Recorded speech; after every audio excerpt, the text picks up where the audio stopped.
Hello everyone, welcoming you all to today's online session for accountancy standard 11, chapter number 3, that is Introduction to Goods and Service Act.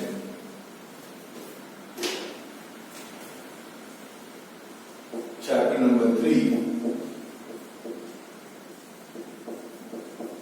Introduction to Goods and Service Act. Service Tax, GST, termed as GST. Okay. GST जैसे आया था GST आने से पहले ही one type rumours GST आने वाला है, GST आने वाला है, इतने टैक्स ज्यादा है, ये है, वो है, ऐसा है, वैसा है. So there were so many rumors in the market. Basically this was itself the textile market. ये बहुत रूमर्स थे. बिजनेसमैन ने उसको एक्सेप्ट करने से ना बोल दिया था स्टार्टिंग में. Then government has to forcefully implement that because GST means goods and service tax. Till now जो भी हम यहाँ पे टैक्स पे करते थे, ठीक है, जो अलग अलग टाइप के जो हम अभी तक यहाँ पे टैक्स यहाँ पे किया करते थे उसको सम अप करके एक सिंगल टैक्स बना दिया गया है. One nation one tax, that is called as GST. तो GST एप्लीकेबल कब से हुआ? 1 जुलाई 2017 से GST को एप्लीकेबल करवाया गया था. ओके, जो अलग अलग टैक्सेस हम लोग पे यहाँ पे करते थे, जो अलग अलग टैक्सेस हम लोग जो पे यहाँ पे किया करते थे, ठीक है, उसको सम अप करके एक सिंगल टैक्स में कन्वर्ट यहाँ पे कर दिया गया. It's termed as GST. Okay, taxes basically दो टाइप के होते हैं. एक होता है डायरेक्ट टैक्सेस, एक होता है मेरा पे इनडायरेक्ट टैक्सेस. एक होता है डायरेक्ट टैक्सेस, एक होता है मेरा पे indirect taxes. Direct taxes as such you can say our income tax. जितनी आप इनकम कमाओगे उसके ऊपर आपको टैक्स पे करना है. That's direct taxes. प्रॉपर्टी की टैक्स है, ओके, रोड टैक्स है, तो ये सब मेरा पे डायरेक्ट टैक्सेस है. इनडायरेक्ट टैक्सेस जो है जो मेरे से डायरेक्टली नहीं जाते बट फिर भी मुझे ही पे करने पड़ते हैं. जैसे कि मैंने कोई भी गुड्स पहले खरीदा हुआ था, मैं पहले की बात करता हूँ, तो उसके ऊपर जो बिजनेसमैन था वो परचेस का टैक्स मारता था, सेल्स टैक्स मारता था, वैट मारता था, एंटरटेनमेंट टैक्स मारते थे. तो ये क्या अलग अलग टाइप के टैक्स जो मारा करते थे इनडायरेक्ट वे से जो मुझे पे यहाँ पे करना पड़ता था, उस सबको एक सम अप कर दिया गया, मिक्स कर दिया गया, प्लस कर दिया गया और GST के नाम से हम जानते हैं. यहाँ पे बिजनेसमैन ने उसको यहाँ पे क्यों पहले अवॉइड किया, क्यों ना बोलते थे? बिकॉज सी, अगर मैं चार टाइप के टैक्स अलग अलग भरता हूँ, जैसे वैट है, परचेज टैक्स है, सेल्स टैक्स है, सपोज एंटरटेनमेंट टैक्स है, अगर मुझे चार टैक्स अलग अलग भरने पड़ते तो 10 प्लस 10 प्लस 10 प्लस 10 40 रुपीज भरने पड़ते थे. तो बिजनेसमैन क्या होता है कि कोई भी जगह से टैक्स की चोरी कर लिया करते थे. सपोज चार टैक्स, मेरा की चार टैक्स है, उसमें से सिर्फ 2 भर दो या 3 भर दो, कहीं ना कहीं से एक टैक्स की चोरी कर लिया करते थे. कभी बिल नहीं बनाते, कभी कुछ करते, कभी कुछ करते, तो टैक्स की चोरी कर लिया करते. अब उस जगह पे अब सिंगल टैक्स आ गया, तो सिंगल टैक्स चोरी करना तो पॉसिबल नहीं. चार है तो चार में से आप एक चोरी कर सकते हो, लेकिन जब एक ही है चोरी कैसे करोगे? इसलिए बिजनेसमैन ने इसको अवॉइड करना प्रेफर किया था पहले स्टार्टिंग में, बिकॉज उनको ये लगता था कि अब तो मेरे लिए चोरी करना पॉसिबल नहीं है. बीइंग अ बिजनेसमैन अब वो लोग मुझे यहाँ पे चोरी नहीं करते टैक्स यहाँ पे. तो it is a GST, one nation one tax, जो मैंडेटरी सबके लिए कंपलसरी कर दिया गया. यू हैव टू कंपलसरी पे द टैक्स. ओके, सो इसमें कौन सा टैक्स बेसिकली सम अप होके फिर ये बना है. सो indirect tax, central government indirect tax of central government जो थे वो कौन से थे यहाँ पे? सेंट्रल सेल्स टैक्स जो भरते थे, उसके बाद सेंट्रल एक्साइज ड्यूटी, उसके बाद था सेंट्रल कस्टम ड्यूटी,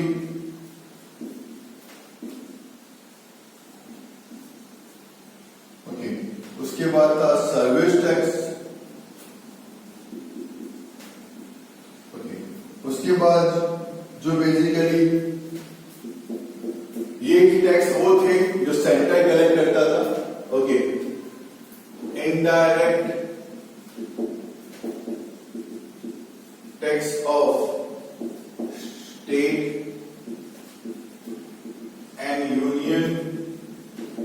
टेरिटरीज, ये जो कलेक्ट करते थे, ओके, वो था वैल्यू एडेड टैक्सेस। उसके बाद था परचेज टैक्स, ये सारे मेरे इनडायरेक्ट टैक्सेस है। Sales tax, entertainment tax,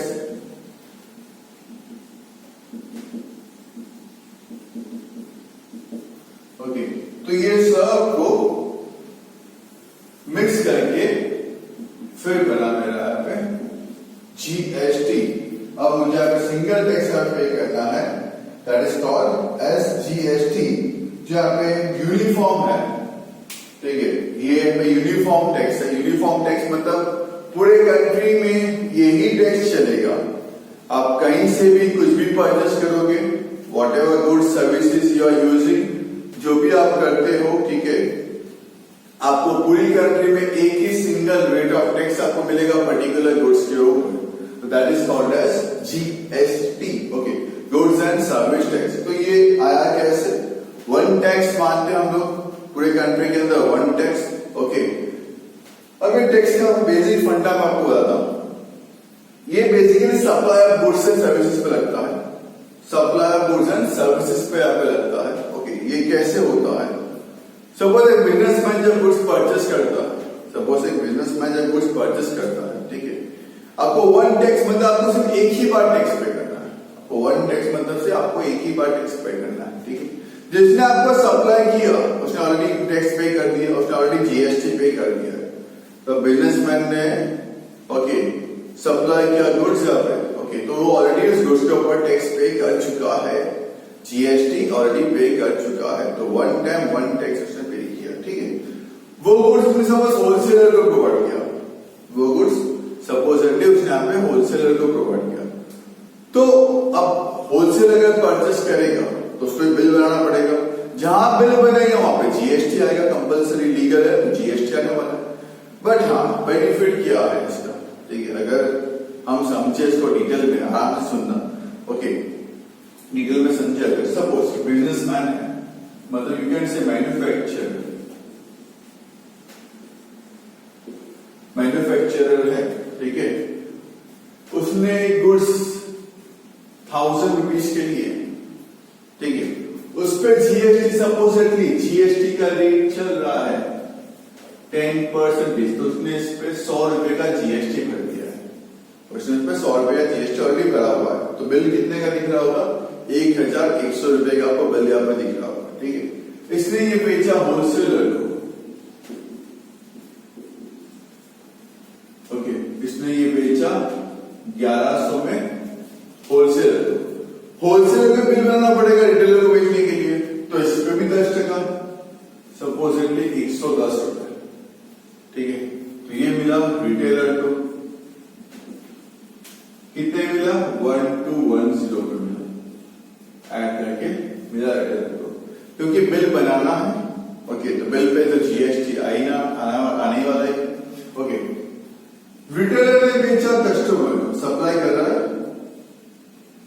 customer को, रिटेलर सप्लाई कर रहा है कस्टमर को, ठीक है।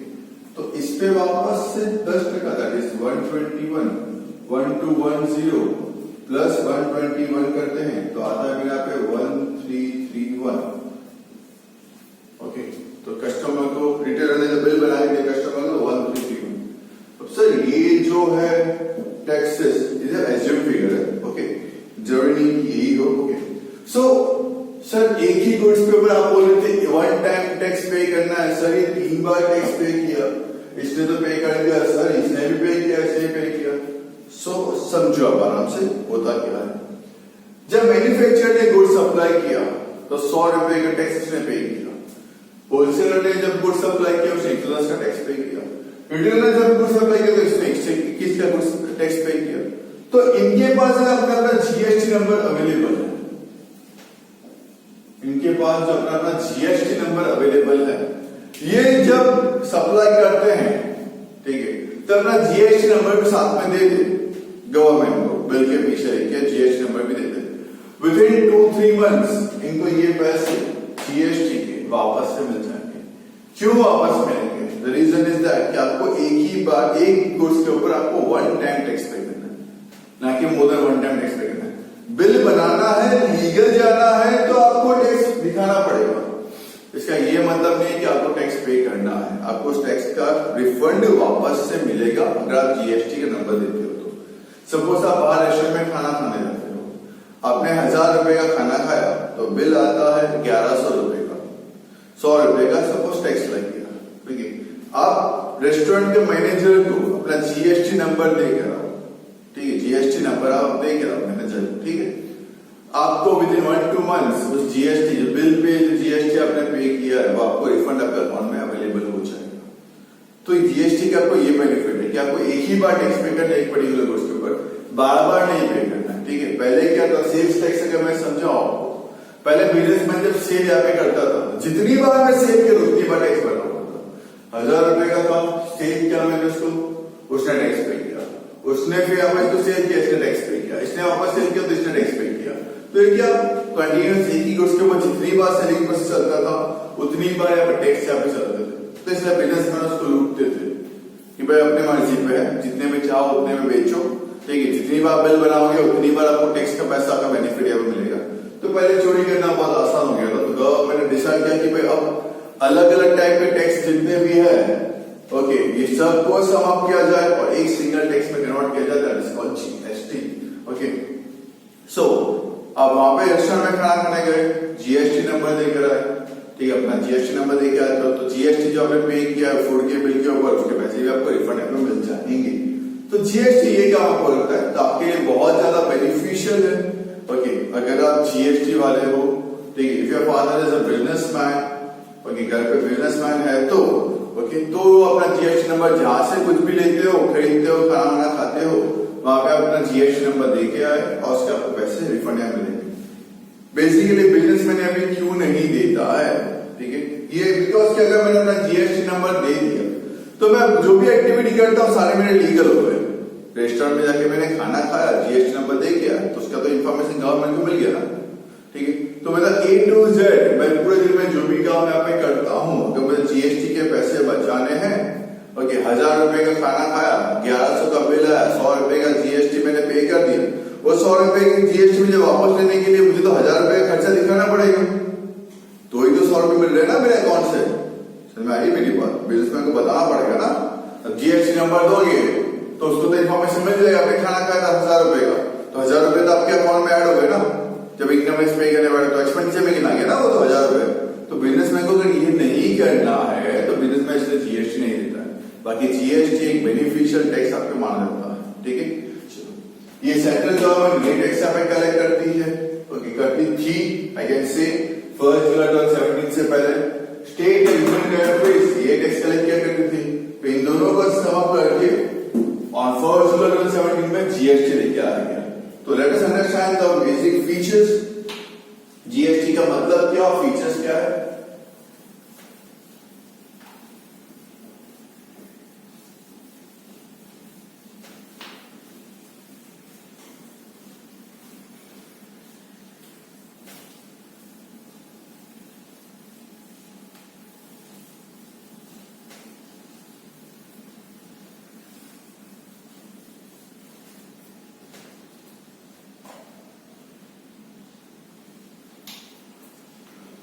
ओके, नाउ बेसिकली जीएसटी की जो एक्ट बने गए हैं to build the uniformity and object oriented implementation of GST for centre, state and union territories 5 GST act बनाए गए हैं, 5 जीएसटी एक्ट बनाए गए हैं कि जीएसटी को भी यूनिफॉर्म कर दिया जाए इसकी वजह से।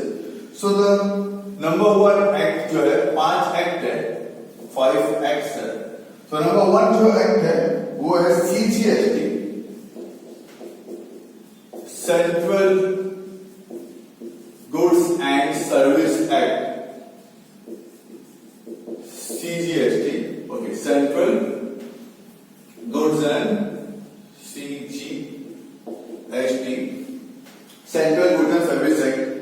ये पर्टिकुलर सेंट्रल जो गुड्स एंड सर्विसेज जो सेंट्रल से होती है उसके ऊपर कितना टैक्स यहाँ पे लेना है, डिसाइड करना है, वो सब सेंट्रल के पास ऑथोरिटी है।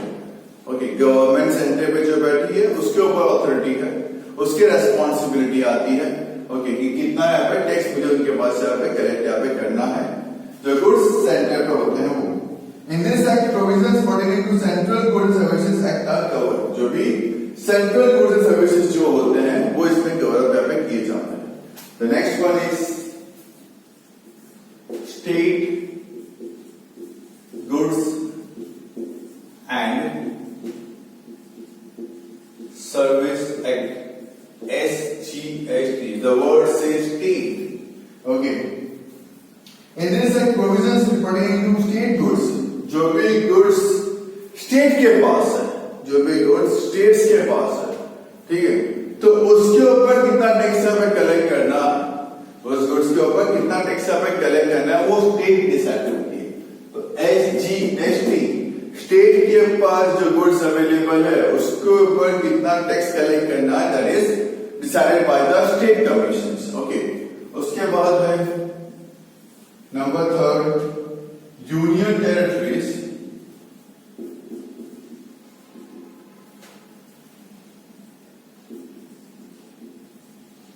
Goods and service act.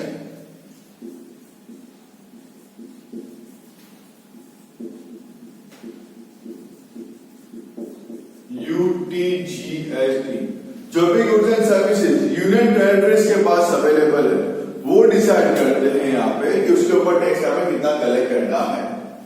Number 4 integrated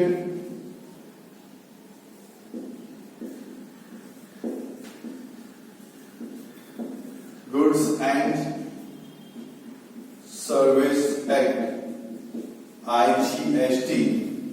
इसमें कुछ अमाउंट 50% अमाउंट सेंटर के पास आता है टैक्स का और 50% अमाउंट यूनियन टेरिटरी फिर स्टेट के पास आता है। इंटीग्रेटेड ठीक है, जो पर्टिकुलर गुड दोनों से बिलोंग करता है, सेंट्रल से और स्टेट से ओके, उसमें आप इंटीग्रेशन के बेस पे काम आपको होता है।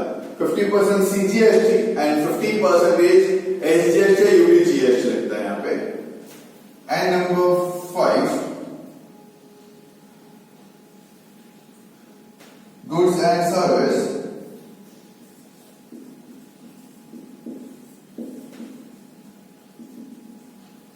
state compensation, you can say yes, compensation act,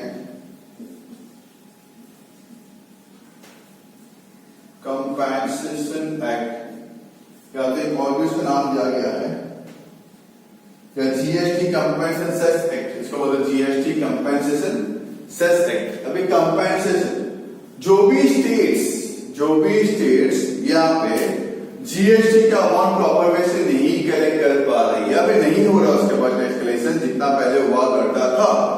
इससे पहले के जो इनडायरेक्ट टैक्स थे उससे जो अमाउंट वो लोग गेन यहाँ पे कर रहे थे पर्टिकुलर स्टेट, ठीक है, अगर वो नहीं होता है अब GST कैसे का वो नहीं होता तो सेंट्रल गवर्नमेंट आपको कंपेंसेट करती है, आपको बोल देती है कि भाई टैक्स क्रेडिट इतने बढ़ा दो या फिर इतने यहाँ पे कम कर दो या हम आपको पे करेंगे, हम आपको हेल्प करके करेंगे बाय कलेक्टिंग द टैक्सेस।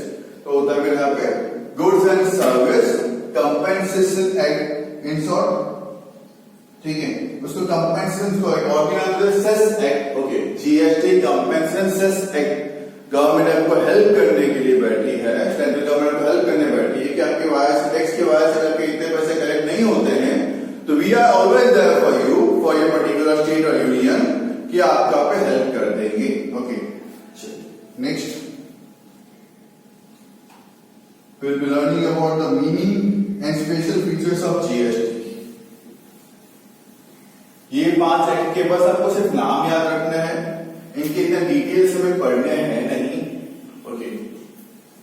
ये चैप्टर इंट्रोडक्टरी चैप्टर है सिर्फ about the GST। So meaning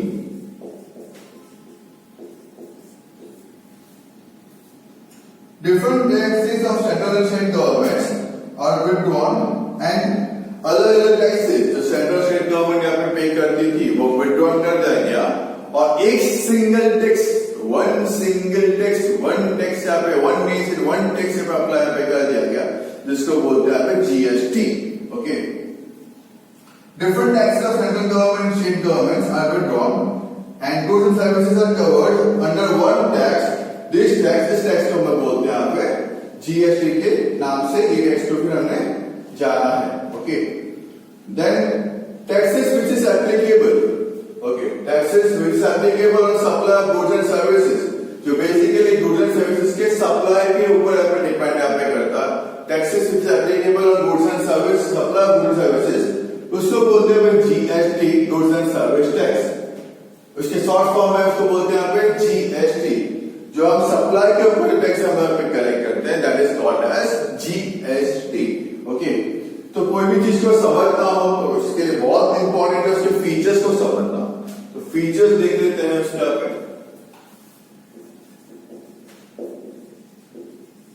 features number 1, that is given as one tax. मैंने आपको स्टार्टिंग से ही बताया है, जीएसटी में आपको वन टैक्स है, वन नेशन वन टैक्स है.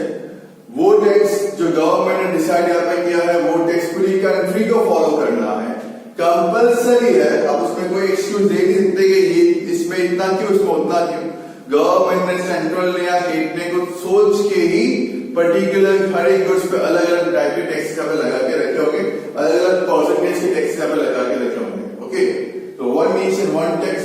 Second, tax collection of supply. Tax collection on supply, जैसे मैंने आपको पहले बताया, जो यहाँ पे सप्लाई कर रहा है, ठीक है, जो यहाँ पे सप्लाई कर रहा है उसको यहाँ पे टैक्स पे करना है. जैसे मैंने वो फूड का बताया, मैं रेस्टोरेंट में जाके, ठीक है, रेस्टोरेंट वाले ने आपको सप्लाई किया तो उसने यहाँ पे टैक्स कलेक्ट किया, ठीक है. उस टैक्स का पैसा उसने ऑलरेडी सप्लाई पे टैक्स पे कर दिया था. आपको जब फूड सर्व किया उसने ऑलरेडी उस पर टैक्स पे कर दिया था. तो food tax collection on supply. Okay, food already serve कर दिया है, उसके ऊपर ऑलरेडी वो टैक्स मार चुका है. वो टैक्स आपको रिफंड मिल सकता है कब, जब आप उसको अपना जीएसटी नंबर दे के आओगे तो, ठीक है. तो टैक्स कलेक्शन ऑन सप्लाई पे होता है, जो सप्लाई कर रहा है वो आप टैक्स यहाँ पे कलेक्ट यहाँ पे करता है. Okay, number 3, okay, is GST council. GST council, council एक ग्रुप ऑफ मेंबर्स. यहाँ पे finance minister is a chairman of this particular council. एक ग्रुप, एक कमेटी बनी है जो यहाँ पे डिसाइड करता है कि किसी पर्टिकुलर गुड्स के ऊपर कितना टैक्स मुझे यहाँ पे अप्लाई यहाँ पे करना चाहिए. तो काउंसिल बनाई गई है, गवर्नमेंट ने काउंसिल डिसाइड यहाँ पे की है. एक मीटिंग हेड यहाँ पे डिसाइड किया है, जिसने यहाँ पे डिसीजन यहाँ पे लिए हुए हैं कि पर्टिकुलर कौन से गुड्स के ऊपर मुझे यहाँ पे कितना टैक्स यहाँ पे कलेक्ट करना चाहिए. तो उसके लिए काउंसिल बना के रखी गई है. उसके बाद नेक्स्ट है जीएसटी के रेट्स. नंबर 4 इसमें जीएसटी रेट्स. जैसे मैंने बताया काउंसिल डिसाइड किया हुआ, काउंसिल अवेलेबल है, तो काउंसिल ने अब फिक्स किया कि कौन सी पर्टिकुलर गुड्स सर्विस के ऊपर कितना रेट ऑफ टैक्स है मुझे चार्ज करना है. Number 5 is import and GST. Import and GST ध्यान से सुन लेना. जो भी पर्टिकुलर स्टेट गुड्स को अगर इंपोर्ट करता है, जो भी पर्टिकुलर स्टेट गुड्स को इंपोर्ट यहाँ पे करता है, उसको टैक्स कलेक्ट करना है, उसको टैक्स पे करना है. जो भी पर्टिकुलर स्टेट अगर इंपोर्ट करता है तो उस पर्टिकुलर स्टेट को जीएसटी डिसाइड करना है, पर्टिकुलर स्टेट को जीएसटी कलेक्ट करना है, ठीक है. तो import and GST. Number 6 input tax credit.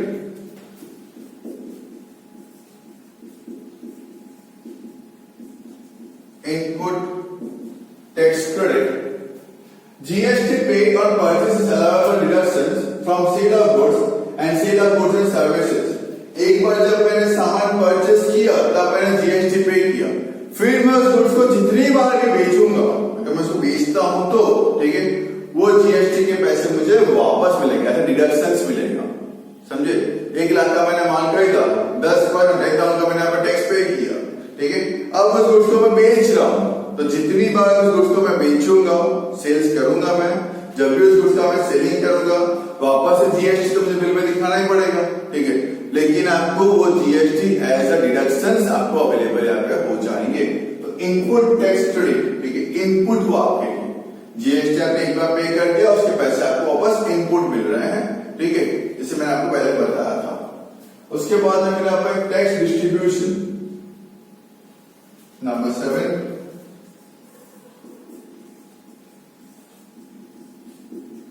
is my tax distribution.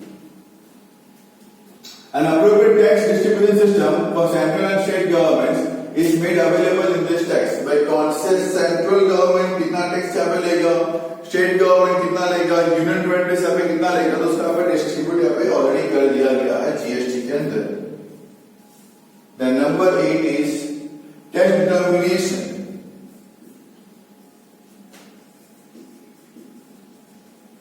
Tax determination, जैसे मैंने अभी आपको बताया, डिस्ट्रीब्यूट कर दिया सेंट्रल स्टेट और यूनियन के बीच में। टैक्स का डिटरमाइन करने के लिए बोल जाएगा कि भाई ये पर्टिकुलर सेंट्रल गवर्नमेंट इस गुड्स के ऊपर इतना टैक्स यहाँ पे लेगी, ये गुड्स के ऊपर इतना टैक्स एप्लीकेबल यहाँ पे करना है।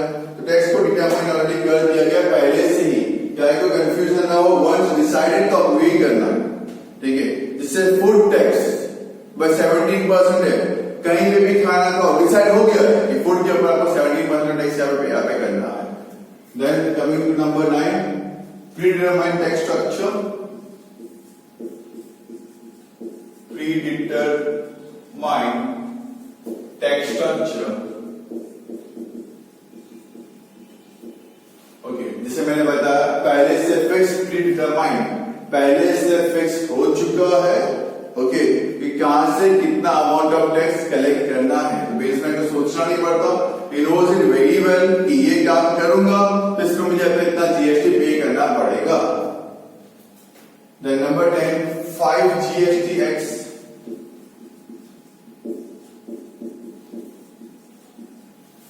ठीक है, जो मैंने अब इसके पहले देखे फीचर से पहले सीजीएसटी, एसजीएसटी, यूजीएसटी, आईजीएसटी और क्या कंपनसेशन एक्ट जो हमने देखे थे, वो है नंबर 11। लास्ट फीचर यूनिफॉर्मिटी, जिसे मैंने बताया वन नेशन वन टैक्स के बेस पे काम यहाँ पे चलता है।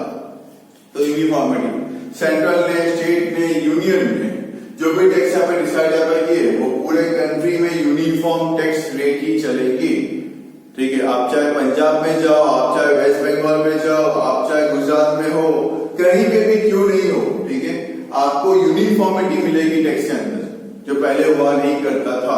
तो GST, okay, all the features, okay, is a theoretical chapter basically, जो हमें यहाँ पे पढ़ना है, लर्न करना है, ओके। इस वेटेज विल बी दैट, एक आध दो क्वेश्चन पूछे जा सकते हैं इन एग्जामिनेशंस में, बट आपको जीएसटी समझना है कि होता क्या है। बिजनेसमैन को एक ही बार सिंगल टैक्स हमें पे करना पड़ता है, वेटेड टैक्स हमें नहीं पे करना है। जिसने इसको समझ लिया है, उसने इसको एक्सेप्ट कर लिया है, ये बिजनेसमैन के लिए बहुत बड़ा बेनिफिट ही है, कोई नुकसान तो यार उसके लिए है नहीं। जिसने इस कंसेप्ट को समझ लिया है जीएसटी, ठीक है, जो लीगली काम करना चाहता है उसने उसको एक्सेप्ट कर लिया है, करता था उसने उसको एक्सेप्ट कर लिया है। जो लीगली काम नहीं करते थे, जो टैक्स की चोरी करते थे, मैनिपुलेशन करते थे यहाँ पे टैक्स की यहाँ पे, ओके, इन दैट पर्टिकुलर उस बिजनेसमैन ने उसको पहले अवॉइड करने की ट्राई की, बहुत ट्राई की, लेकिन गवर्नमेंट इज फिक्स्ड, स्टबर्न है हमारी गवर्नमेंट भी कि करना है, मतलब करना ही, एप्लीकेबल कर ही दिया है। Now it's very much compulsory, आपको ऑलरेडी पता ही है। आप कुछ भी परचेस करते हो, कहीं पे भी खाना खाते हो, कुछ भी करते हो, उसके ऊपर आपको जीएसटी बिल पे अवेलेबल हो जाता है। शॉपिंग मॉल पे भी आप जाके कोई शॉपिंग करते हो, जीएसटी अवेलेबल, डीमार्ट में गए शॉपिंग किया, जीएसटी अवेलेबल, ठीक है। मतलब कहीं पे भी आप कुछ भी करोगे, दैट पर्टिकुलर केस अगर बिल बनेगा तो बिल के ऊपर आपको जीएसटी का नाम मिलेगा ही मिलेगा, मिलेगा ही मिलेगा। सब गुड्स एंड सर्विसेज के ऊपर अलग अलग टाइप के, अलग अलग नंबर ऑफ टैक्सेस अवेलेबल थे, उसको हटा के जीएसटी डाल दिया गया। परसेंटेज ऑफ जीएसटी जो है वो सब पे अलग अलग है, फूड पे अलग है, कपड़ों पे अलग है, सब पे अलग अलग है, लेकिन एक ही single tax you have to pay, okay. So in the next lecture we will be studying about supply of goods और सर्विसेज, या फिर और बोथ के बारे में सीखेंगे क्या है और कैसे यहाँ पे। Hope so you understood about the GST concept, क्या होता है, कैसे होता है, ओके, पे करने से क्या benefits, okay. So we'll be meeting you in the very next lecture, in the next topic, third topic, about GST supply और गुड्स और सर्विसेज, और इन दोनों के बारे में सीखेंगे हम लोग कि कैसे क्या होता है। Till that time have a nice day. Thanks for the cooperation and support. Stay home, stay safe and keep learning. Thank you once again.